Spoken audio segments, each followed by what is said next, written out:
Okay guys, we're going to do a tutorial now on the Elliptical Marquee tool. So we're going to find that by going right here in this second area, clicking and holding on the rectangular marquee tool, scrolling down right here to the Elliptical Marquee tool, and let go, and it'll grab it for you. Alright, so pretty much similar to the square marquee tool, except this is a different shape. It's going to give you a rounded edge rather than a perfect square or rectangle.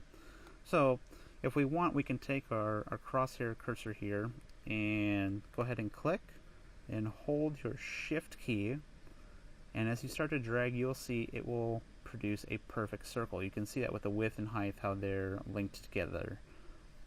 So if we let go, we can see our perfect circle.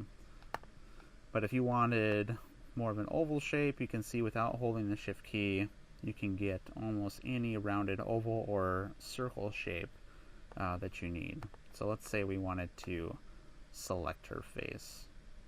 Not too bad, right? Okay, so we've selected her face with the elliptical marquee tool.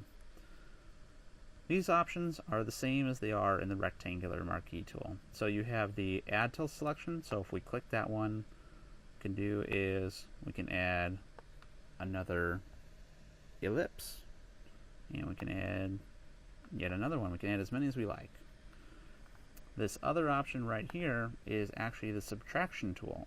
So if we wanted to, we could say, well, I don't really want her eyes involved in this, so I'm going to subtract her eyes. So we have our three selections, the three big ones, and then we have our subtraction.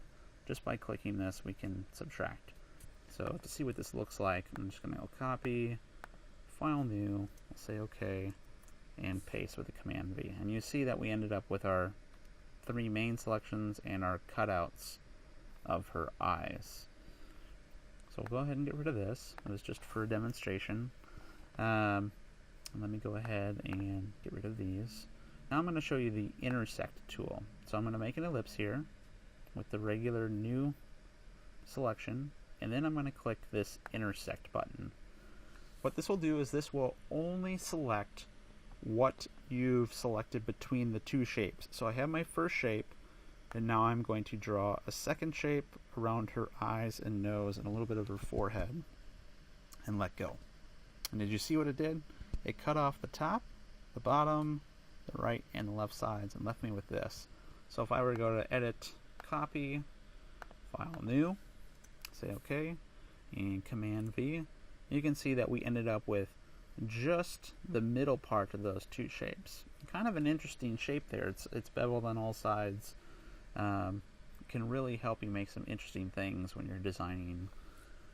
So let's go ahead and get rid of this. Now, a lot of people don't understand this anti-aliasing. So what I'm going to do is I'm going to show you two options here. So I'm going to select her face with the anti-aliasing on. I'm going to turn on this second selection option and turn anti-aliasing off. And I'm going to get them kind of close to each other so you can see the difference. So I have the anti-aliasing on and anti-aliasing off. I'm going to do Edit, Copy, File New, say OK. Then we're going to zoom in here. Okay, so you can see what happened here. The anti-aliasing turned on gave us this beautiful smooth edge between all the pixels. But the anti-aliasing turned off gave us this zigzag pattern. Honestly, I never turn it off because I never want this zigzag pattern. I know that some people have a use for this. I don't. So I always leave anti-aliasing on, so it gives me this beautiful, nice curved edge like I have on the right side. And this goes for all of Photoshop. You'll be given this option in many different areas inside of Photoshop. I mean, it's a humongous program, but I always leave anti-aliasing checked on. Okay, so let's go back. I'm going to turn this off, get rid of that, and get rid of these two selections. Turn my anti-aliasing back on, and we'll talk about feather real quick. So let's say I selected her face, again, just using the new selection, but I wanted, let's say, a 30 pixel feather. Okay, I'm going to do Edit, Copy, File New, just show you what feather does. Say OK, and Command V, paste it. Okay, so what I did is I might have turned on my feather afterwards, which wasn't smart. So I'm going to go back, make another selection, see my feather's already on. I'm going to copy, File New. Okay, there we go. Okay, so you see it feathered out the sides of her face, top, all the way around. Really nice. This can be used in so many artistic ways, and you've probably seen this on a billboard 100 times with some sort of shape or form. Just a really easy way to throw an artistic flow on a shape. Okay, so that's what feather does. So I'm going to not save. Okay, same thing with the rectangular marquee tool. We have normal, ratio, and fixed size. So if I were to say normal, it lets me do whatever I want.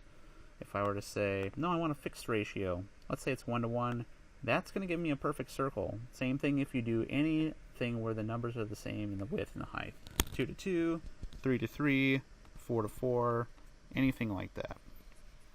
So if we go down to the fixed size, this is where you can choose the size of your circle that you want. Let's say I want it to be a 2,000 pixel circle by a 500 pixel circle. Okay, look at, I didn't even have to drag it. It just already picked that size because it's a fixed size. So let's say you're in an image where you want to select maybe 50 people's faces in a giant group photo, and you know everyone's at the same distance and you want to select all their faces. All you have to do is make a width and height of a selection circle and just start clicking in their faces, and you'll be able to copy and paste fairly quickly. Under this refine edges, I think this is the last part about the elliptical marquee tool. You're going to notice a lot of options here. Just like the rectangular marquee tool, you're going to have the option to see the marching ants view, an overlay view, an on black view, an on white view, right? So all your different layers to view your selection. Particularly, like I said before, I like to see it on white. It gives you the clearest view of your selection. So I'm going to click off of this. And we're going to talk not about this edge detection. This is important sometimes, but I usually don't worry about that too much because you're going to be able to see what you're doing. So you can kind of not pay attention to that. The adjust edge, though, however, is a much different story. Picking a smooth edge, you're not going to be able to see it on this feathered view, but picking a smooth edge, especially if you haven't turned on anti-aliasing, you're going to want to play with this a little bit to get the smoothest edge that you can possibly have. Feathering, it's just an exaggeration of the feathering we've already had. Contrast is the opposite of feathering, so you can see how it kind of cleared that up there, right? So if I turn up my feathering and I turn down my contrast, see how it gave me a humongous selection there? When I turn down my feathering, pretty cool, right? The shift edge, you can see that that's the edge of my selection. It'll basically bring it either into a greater scenario or a lesser scenario, and it'll only go to a certain distance, so it bases it on the mathematics of your area that you've already selected. As far as your output decontaminating colors, again, probably nothing that you're ever going to need again, but this is more for the exportation to a new layer, and you can see that around her face where things start to get fuzzy.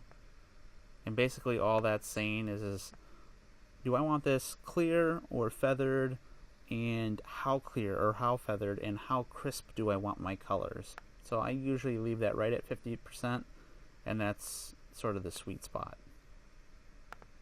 And honestly, that's pretty much it for the elliptical marquee tool.